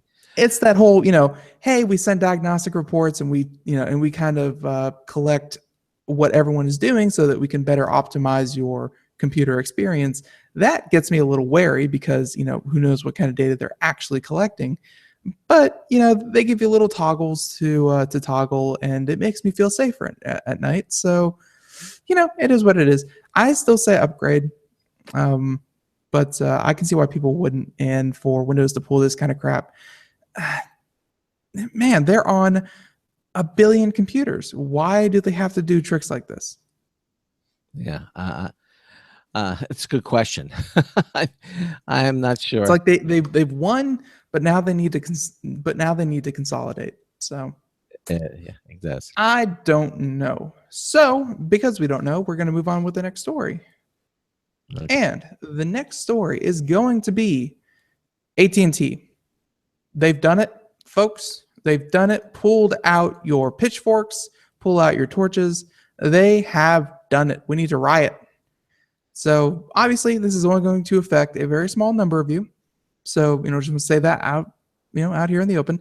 That first they came for the dial-up, and I said nothing before I did not have dial-up. Mm-hmm. Then they came for the DSL, and I said nothing because I did not have DSL. But then what happens when they come for the broadband? There's no one left to defend you because you did not speak up. So here we are speaking up for the DSL users out there. This is from DSL Reports, and AT&T begins capping broadband users today. Dun, dun, dun. Dun, dun, dun. Like, I feel like we're not giving the gravity of the situation. If I had that video of the groundhog doing the startled look, whatever. Okay. So, again, DSL Reports, and this is by Carl Bodie. And just a reminder to AT&T customers, the company's usage caps on UVerse broadband connections take effect today. So when AT&T originally announced broadband caps on fixed line connections back in 2011, it capped DSL customers at 150 gigabits per month and UVerse at 250 gigabits per month. But while the DSL customer cap was enforced, AT&T did not enforce the cap for UVerse customers until now. So this actually affects, myself. So this is interesting. So back in March, AT&T announced it would begin enforcing usage caps on all connections starting May 23rd, aka technically yesterday. Mm-hmm. So as of, but we're going to read this article. So as of today, UVerse customers face different caps depending on their speed tier. So AT&T says customers on UVerse tiers with speeds between 768 kilobits and 6 megabits. I didn't even know they had it that slow on UVerse. They will face a 300 gigabit data cap, and customers on UVerse tiers between 12 and 75 megabits will see a 600 gigabit cap, and customers between 100 and 1 gig will receive 1 terabyte of data cap. All right. So users who exceed these caps in any given month will automatically have to pay for 50 gigs of additional data for $10 each. So following a tactic pioneered by Comcast, AT&T also now charges customers $30 a month extra if they want to avoid data caps entirely. That is, of course, unless you're also a DirecTV or AT&T Uverse TV customer, in which case AT&T is waiving the $30 fee. So obviously, this is an obvious effort by AT&T to try and stop cord cutters from defecting to streaming video options. AT&T is planning a massive streaming video service launch later this year, and it should be interesting to see if you sign up for one, if you are exempt from the caps. So, DSL Reports has noted before about how fixed line usage caps have nothing to do with congestion, fiscal necessity, or even fairness, and everything to do with protecting legacy TV revenues and rise of internet video. As the justification for imposing such caps has been increasingly debunked, ISPs like AT&T have simply stopped providing any substantive justifications whatsoever. I have actually done this. One night I was bored. I had not been drinking. I probably should have, but I received a flyer for Comcast. It's like, oh, Comcast is in your area, blah, blah, blah. And this was about the time that Comcast had just started to impose, again, we're in the southeast of the United States. They just started imposing data caps in the southeast. So with my cell phone in hand, full battery, I spent the next 3.5 hours being bounced from person to person at Comcast, who tried to get every piece of personal information out of me before they would even talk to me about data caps. Really? Honestly, I called them up and I was just like, hi, I'm a prospective customer. I would really like to, talk about maybe getting your service, but before I do anything, I just want to know what are the data caps in my area and what, and what fees are associated with that, and why are they actually there? Why would I sign up for a service that actually has these?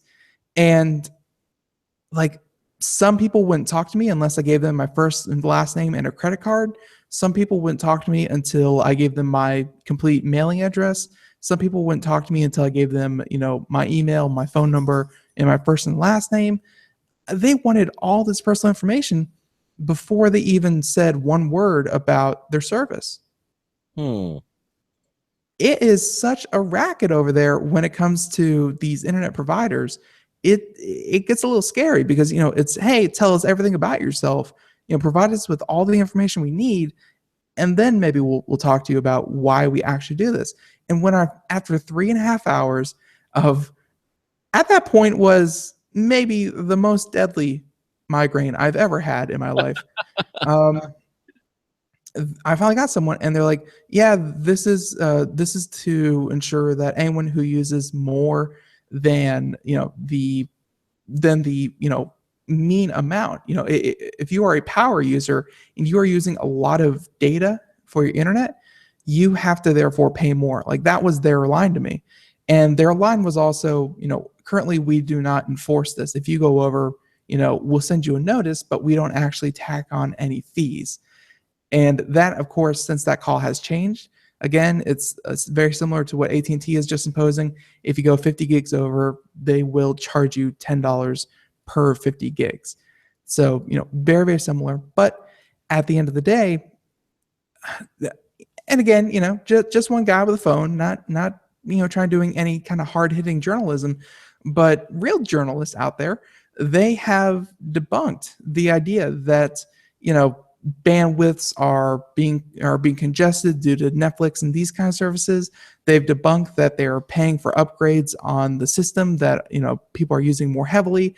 They, every kind of fiscal reason that would be the cause of these data caps and the fees associated with them, they've all been kind of thrown out because they just don't hold water. They really aren't speeding up the upgrades to their infrastructure. They aren't paying for more server space. They aren't, laying new line.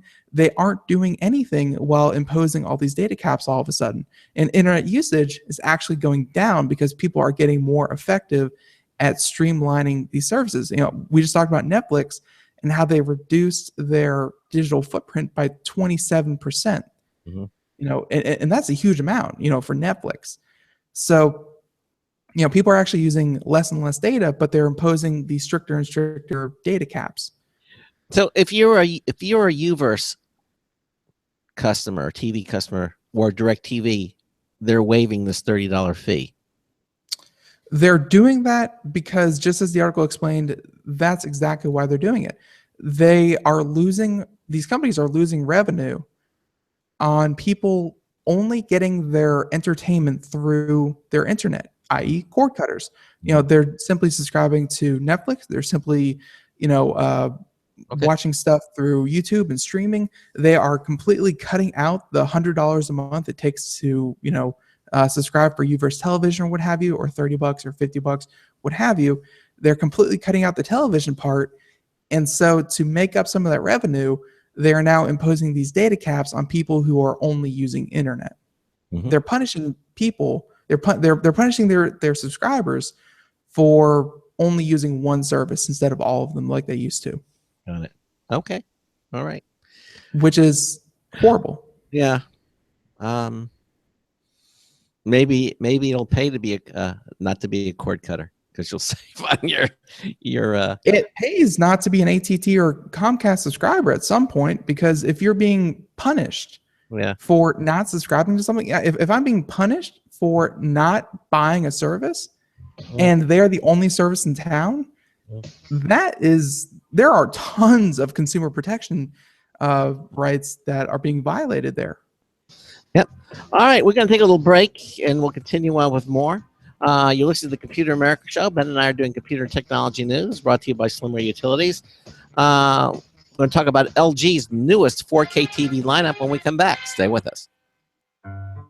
Hi, this is Craig Crossman, host of the Computer America Show. You have important meetings to schedule. Your company's getting ready for its IPO, and you're in charge of the PTA fundraiser this month. So how do you coordinate everyone to be available at the same time? Are you still using emails, phone calls, even text messages to schedule meetings with a group of people? How's that working out for you? Not so great, huh? It's a fact that every day, millions of people suffer from scheduling headaches. Well, with Doodle, scheduling meetings with a group of people is quick and easy. With Doodle, you can easily propose available times to each member. Each one checks off the times that they are available, and then you simply pick the time that works best for the group, all in an easy-to-read display that integrates with your existing calendar. Nothing could be more simple. Give Doodle a try for free, and like millions of Doodle users, you'll truly see how easy it is to find the perfect date and time for all your meetings. That's www.doodle.com. Looking for a best friend? Brother Wolf Animal Rescue has your best friend waiting just for you. The mission of Brother Wolf Animal Rescue is to help build a sustainable, no-kill community where no dogs or cats are ever killed for population control, where true euthanasia is reserved only for animals who are irremediably suffering, or for animals who are truly a threat to society and with no hope of rehabilitation. Brother Wolf staff and volunteers go door to door, neighborhood by neighborhood, to educate citizens about local resources available for at-risk pets and to help their families connect with those resources. Brother Wolf's community-based approach to no-kill helps keep family pets healthy, happy, and in their homes and out of the local shelter system in the first place. For more information or to make a tax-deductible donation to this wonderful 501c3 organization, visit their website at www.bwar.org. Help to realize Brother Wolf's vision when no animal is euthanized for lack of a home. Who's a good boy?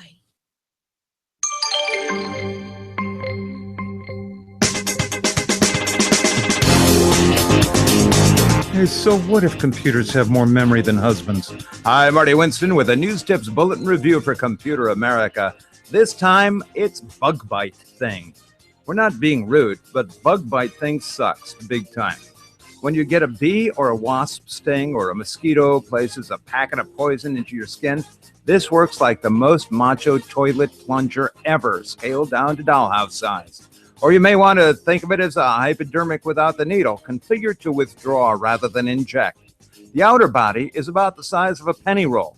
A T-shaped plunger inside has an O-ring on the far end, a top cap keeps it in place, and a reversible bottom bell helps it fit larger or smaller skin areas.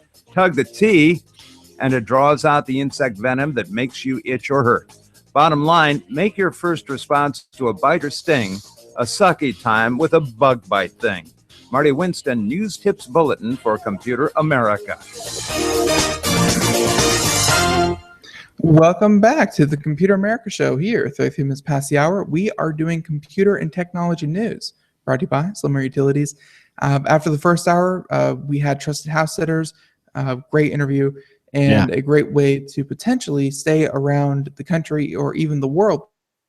Because again, they're starting the UK, so there's obviously a lot of options to stay in the UK for free. So the interview, very, very, very interesting and a novel concept. But now we're continuing on with news. Just finished this one about DSL data caps, AT&T, all that mess. And now I think Craig wants to move on to some crazy expensive televisions. Yeah, I like crazy expensive television, at least talking about them. Although I have to say I'm a huge fan of the Vizio line of TVs. We actually purchased one. It's beautiful. We said crazy expensive, not moderately priced. Right, moderately priced, but the crazy expensive. LG has a line of OLED 4K TVs, and they start at $4,000. Okay, so basically, according to the story, for the past few years, LG's OLED TV lineup has been the pinnacle of TV quality with deep black levels, insanely bright colors, and none of the motion blurring issues that LED and LCD TVs have. But they've also been far too expensive for most consumers. And evidently, according to this, it doesn't look like anything is changing this year.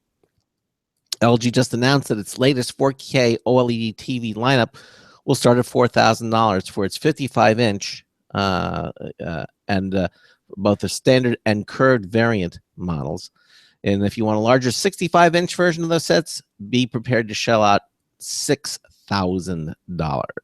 Now, at the highest end of this already pricey scale are LG models with its new pictures on glass design, which are only around 1/10 of an inch thin. And if you're watching the video portion of the show, you can see we have a picture up there. Look at that. Yeah. Goodness. You could cut yourself on that thing. It's so thin. 1/10 of an inch thin. Yeah. Like, honestly, you thought, wow, flat screens, you really can't get that much flatter. And I'm sure, someday we're going to have roll-on screens that you can literally roll up into, like posters. Right. But, I mean, this is, again, 1/10 of an inch thick. Yeah, and they're calling it their picture on glass design. And not only that, they feature, get this, a translucent glass back. So you can actually kind of see through it, the back of it. It's amazing. Those start at $5,000 for the 55-inch version and go all the way up to $8,000 for the 65-inch model with an integrated soundbar. By the way, the soundbar, I think, is the key to this whole thing because, the pictures in glass, no way you're going to fit speakers into those screens. Yeah. Then, by the way, there's also a 77-inch version that hasn't been priced yet, but that will be sure to make your heart flutter. Well, let's see. 55-inch, 5,000, 65-inch, 8,000. Let's extrapolate a little bit here and go 12 inches more. Yeah. I'm probably going to price that at about $12,000. Yeah, there you go. And that's just the best Ben guess there is. Now, by the way, all these new OLED displays support the HDR10 and Dolby Vision HDR standards. So that they're incredibly clear, which allows them to display a wider amount of colors and an increased amount of dynamic range. For example, in very dark scenes, you'll be able to make out more details in the shadows. More so than 4K, HDR has the potential to change the way how we watch TV. So it's good to see LG supporting both standards. The TVs are also running LG's Web OS 3.0 platform, which says offers more ways to find and watch content. While LG deserves plenty of credit for bringing OLED TV to television market, the technology won't really have a chance to take off until it can make its sets more affordable. With companies like Vizio developing great-looking 4K LED sets for just $1,000, only the most discerning consumer will pay 4 times as much for an OLED experience. Unfortunately, since LG is pretty much on its own in the OLED market, TV market prices will likely remain high for some time. All of LG's new OLED TVs are available today at retailers like Best Buy and Amazon. Hey, I think I just want to go by and take a look at this thing. It's just absolutely incredibly thin. It's so impressive to see Right, it. and hopefully the picture is very good. I mean, obviously looking at literal pictures of the TV, if they have been released by the company, then they are, obviously touched up and, Photoshop. But from what I remember seeing at CES and just seeing what the latest televisions are, if you bought a television when flat screens became popular, not even projection, but, good old-fashioned LED TVs or even LCD TVs. Or plasmas. Or even plasmas. Like, since then, the picture's gotten, you might as well be sitting there watching, an old CRT television. Like, picture's gotten crazy crisp. Yeah, I won't tell you. I bought not one but 2 plasma screens like the day that they came out, and having a flat TV. And I don't even want to tell you what. Actually, I heard one of your televisions was actually purchased back by the company. Yeah, they wanted because they couldn't find them anymore, and they wanted to show it. So they actually made me a great deal. They actually bought it back and gave me the latest TV at the time to update it. And so I actually made out with that one. But you can't count on TV companies buying back. No, that was definitely a weird situation. That was a weird situation. But I tell you, I would never do that again. But but in those days, having a flat screen on TV on the wall, it was just amazing. And of course, now looking at this TV, this one here again, it's so thin. It's just amazing looking. Oh, it probably weighs next to nothing. Yeah, I would think so. You can mount that on a wall real easy too. So let's move on from that one, and let's do. All right, how about this one? No, not that. Okay, Dubai. They do a lot of crazy stuff. Yeah, they do. So why not? And I actually remember seeing the concept design for this, but yeah, the world's first 3D printed office opens up in Dubai. And I think this was a takeoff of another 3D printing project where they wanted to make, very, very cheap and very easy to mass produce 3D printed homes for people. Where obviously it would be hard to get construction material and things like that. You could instead print a bunch of these, and they would be, of course, the domicile for people. And now this is again from Engadget, and Mr. Andrew Dalton. He has it here saying that the world's first 3D printed office building opened this week in Dubai. This according to Reuters. And so the 2,700 square foot single-story building was built in just 17 days using a gigantic 20-foot tall 3D printer and a special mix of concrete, fiber reinforced plastic, and glass fiber reinforced gypsum. So again, if you're looking at it here, I'll be honest, it looks kind of like a speaker, like a Bluetooth speaker. It does. It feels big enough for people to live inside. Yeah. And obviously the complex kind of goes, out and around. Like it's these long, sprawling, tube-like building. So although the printer was a massive, at about 2 stories tall, 120 feet long and 40 feet wide, it only needed 1 staffer to make sure it was functioning properly. And the rest of the 18-person construction crew consisted of installers, electrician, and mechanical engineers who completed the job for a mere $140,000 in construction and labor cost, or about half the price of a comparable structure built with conventional methods. Wow. So 3D printers doing good stuff. Mm. So, of course, the building is more than just one gold star in the UAE's ultra-modern playland. It will also serve appropriately enough as the temporary headquarters for the Dubai Future Foundation. And next year, the structure is scheduled to become the home of Dubai's Museum of the Future. This is the first 3D printed building in the world, and it's not just a building, it has fully functional offices and staff. This, again, according to the United Arab Emirates Minister of Cabinet Affairs, and according to the minister, Dubai plans to have 25% of the buildings in the emirate built via 3D printer by the year 2030. Dubai is really investing into new technology and new ways of doing things. Yeah. I mean, I guess this is what happens when, a lot of the construction is overseen by a government agency.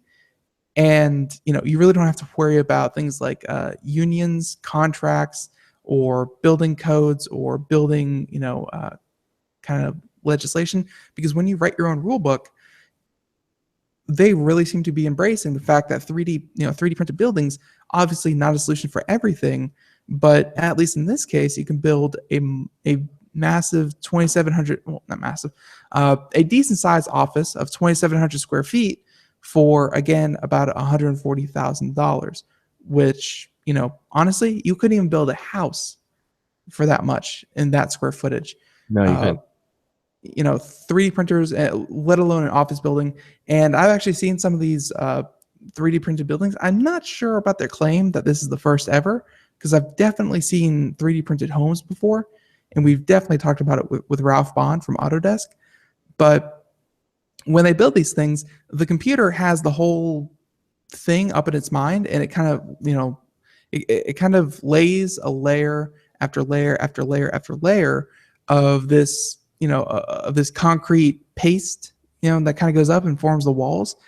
And the computer knows that at exactly, 2 feet up on the wall, at, exactly every 18, 36 inches, whatever, what have you, whatever the blueprints that were programmed into it, it knows to leave a little space for for an electrical engineer or an electrician to come in and run wires for an outlet, or or for plumbing. It'll leave a little room for that. Like, everything is so calculated that these installers can literally work inside of this building as it's being built and lay down everything while it's all being essentially pre-measured and pre-done for them. It's a very cool process. Yeah, it is. And again, just looking at the picture, it looks so futuristic. And again, where else but Dubai? I mean, you're gonna find things like that. I mean, they do some really cutting edge stuff over there. Not socially, but mechanically. Oh yeah. Yeah, not socially. You're right. So many really great stories here. I don't know. We're not going to have time to them. Here's one that you know what the Hyperloop is. This is I have heard of it. Yes. Actually, it's funny. The local news agency down here in South Florida, because the Hyperloop competitions are being held out in Nevada and stuff like that, out in the desert, where if you blow up, you really don't hurt anyone. And the Hyperloop is actually planned to go into California when and if it actually reaches the that maturity state. It's going to be, the solution is for Californians. Californians. Right, but the local news agency here in South Florida finally picked up the story, and they were amazed at these speeds, and they were shocked that they want to load us into pods in a vacuum and shoot us at how fast? Like they were taken aback at the very idea. Well, this is Elon Musk's brainchild, kind of conceptualized. It was his brainchild, but he felt he didn't, or he wouldn't be able to give it as much attention as it deserved. So he kind of outlined what he thought would be feasible. And he said to entrepreneurs out there around the world and, colleges, what have you, develop this idea, come to me with plans. We'll fund it. You guys just have to do the legwork and really see what is viable. So he's stretched so thin now with all the projects he's doing. Between SpaceX and Tesla, he has a lot on his plate. But the story here, this is just kind of some wanderlust. Some guy decided to, it's they're right now. The Hyperloop Transportation Technologies announced this new technology that is in collaboration with the Slovakian materials from C2I. They've created a carbon fiber composite that'll cover the inside and outside of the capsules. But there's only one issue, because some bright spark decided to call this wonder material vibranium. Hello. This, of course, is the Wakandan rare earth metal that helps Captain America and Black Panther beat down their foes. It's what the Captain America's shield is made out of. It's supposed to be the world's hardest metal. Although I thought of adamantium was supposed to be, the hardest metal, but evidently, according to Wolverine, adamantium is, but a vibranium is supposed to be the toughest. Only one can be. But I thought it would even be behind unobtainium from Avatar. Yeah, that's right. But unobtainium has characteristics that it's anti-gravity. It's not hardness there. It just kind of floats. Which seems even more appropriate for the Hyperloop. Right, exactly.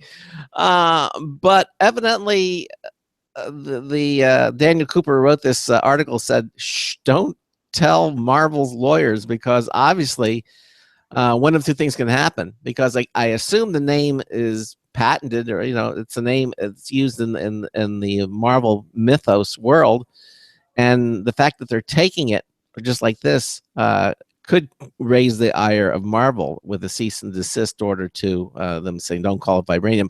Although I have a feeling that if anything, I would think Marvel would be flattered and say, hey, go ahead and use the name, because it'll just get it out there more. I would have thought that, but you never know with lawyers. what can happen. Right. But that's basically the gist of this story. I don't want to drag it out, but anyway, they're going to call it vibranium, and we'll follow it and see if Marvel reacts or says go ahead, you can use the name. That'd be kind of. They usually don't jump down their throats when it comes to something like that. Like, I doubt they really have a true patent on the phrase vibranium. Yeah. Well, maybe not. I mean, I doubt that Warner Brothers has a true patent on the word kryptonite. It's definitely a big plot point, and they're definitely going to know where it came from, where the influence is. But at the end of the day, I don't think they're really going to take legal action. I hope not. I hope they kind of embrace and just let them use it. And again, it's this is all very experimental, and odds are vibranium will not actually be the true winner. No. But if anything, it just brings a little bit more. It just brings a little bit more attention to the fact that Hyperloop research is still ongoing. Yes, which is exciting, because it holds a lot of promise, because we already have things like magnetic levitation trains in Japan, and those already reach speeds of a couple 100 miles an hour, and the idea of the Hyperloop is to take wind resistance out of it, and then you are traveling at the speed of some commercial airliners on the ground. Mm-hmm. So the idea is awesome. Can it be feasible everywhere? And that is the trick. Mm-hmm. Okay. Well, we shall see. Absolutely. So, we have time for probably one or two more stories, but let's try to leave you with something, because there are a lot of scary stories out there, folks. Yeah, the key logger is kind of. I was actually thinking about the one where companies are actually tracking you through YouTube to see what you're doing. That's actually a little bit more scary. But how about we leave you with all right, how about this one? New technology, always good. And admittedly, what is done in the lab does not always translate to what is actually capable in the field. But this is this was a good test.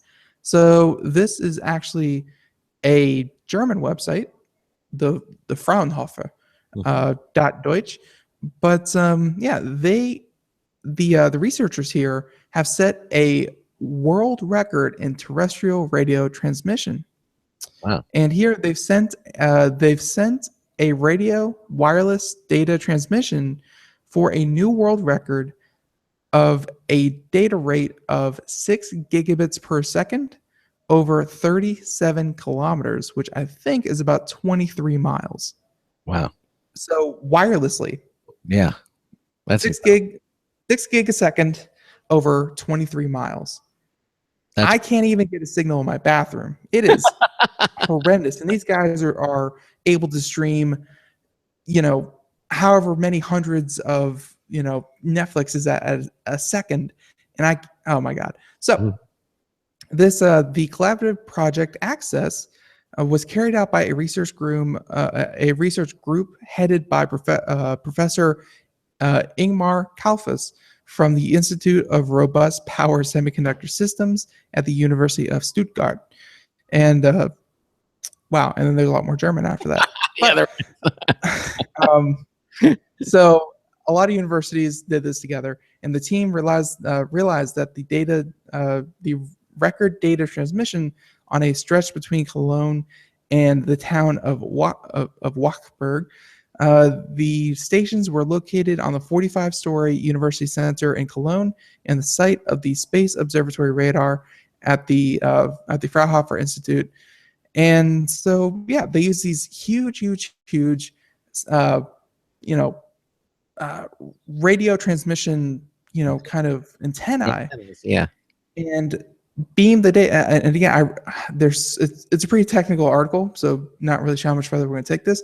But suffice to say that this is not by any means something that AT&T is going to purchase, and all of a sudden you're going to get 6 gigs a second on your phone.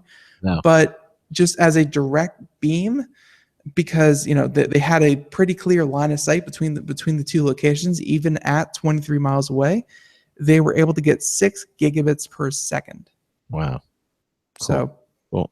They're saying that the areas of application could be something as supplying rural areas with internet via satellite. So you would put these radio antenna out in people's yards and point it up to a satellite, which would then kind of reroute everything.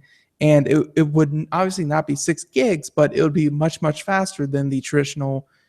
Some people in rural areas are still using dial-up, so it would be faster in that sense. Mm-hmm. So there are uses for this. It's just not going to be the revolutionary new thing, but still 6 gigs over 23 miles wirelessly. Very, very cool. All right, let's bring something down to earth. We have time to do one more, and Engadget is talking about the Steel series. They finally shipped its OLED packing gaming mouse. Basically, it's $100, but if you got, they unveiled it in January. The company's rival 700 is now available for a pricey $100, but not outlandish. And before, its centerpiece is a side-mounted OLED screen that both shows data, such as your in-game stats or your team logo, and helps you tweak settings without firing up software on your PC. You can all do it within the mouse, which is kind of cool. Also, you can feel events through customizable vibrations and swap optical sensors when you're eager for an upgrade. That's nice. Now he says, this is overkill. Well, maybe yes, maybe no, but there's no doubt that you'll have a distinct gaming experience with this mouse. So again, Steel Series shipping it. It's from Rival. It's a cool looking mouse, and the fact that you can get that vibration feedback, and have information displayed on the mouse without having to go through the PC. That's kind of neat, and it's available, $100. Very cool. Very cool. All right. Well, wow, you really breezed right through that one. I went through it faster than I thought. Way to go. Yeah. Oh, well, we have time then for one more. Real fast. And there will always be one more because we have a lot of stories we didn't get to. But let's move. Let's move on. Yeah. To this story as soon as Craig stops interrupting. Mm-hmm. Very rude, Craig. Very rude. Who do you think you are, the host? Ugh. Well, anyways, real quick, this is the Rocket League. You may know them. We've talked about them on the show during our gaming shows. But they finally get cross-network play between Xbox One and PC. So, this of course is not the PC to Xbox, the PlayStation Network that we wanted, but it's a step in the right direction as Microsoft has made increasing steps towards integrating their Windows-based computers and mixing it with their Windows-based Xboxes and letting the two play against one another, which again has been the dream.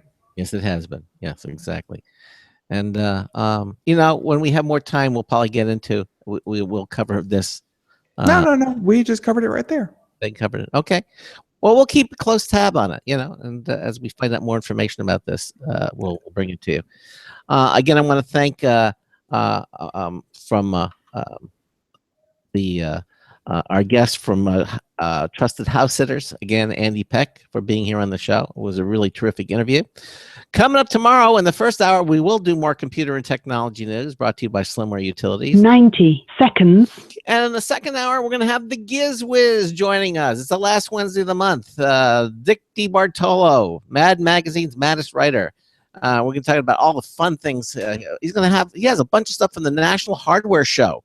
He's going to talk about barbecue gadgets and other goodies, like using the sun for your fuel and a mystical fire campfire fireplace colorants and things. And also, he'll talk about when is a lock not a lock. 60 seconds. Okay. And also, he's going to talk about they finally built a better mousetrap, and it's electronic. They finally did build a better mousetrap. And a security camera, get this, that rolls around wherever you want it to go. No more having different cameras for different room. One camera kind of rolls around the house, kind of patrols the house. Those stories and more will be coming up with Dick DiBartolo on tomorrow night's show. But again, that about wraps it up. Thank you all for being here with us on today's show. And Ben and I will see you same time, same place, same station. So until tomorrow afternoon, this is Craig Crossman hoping that your hard disk never becomes floppy. We'll see you tomorrow. Have a good one, everyone. Bye-bye. Woohoo! 10 seconds.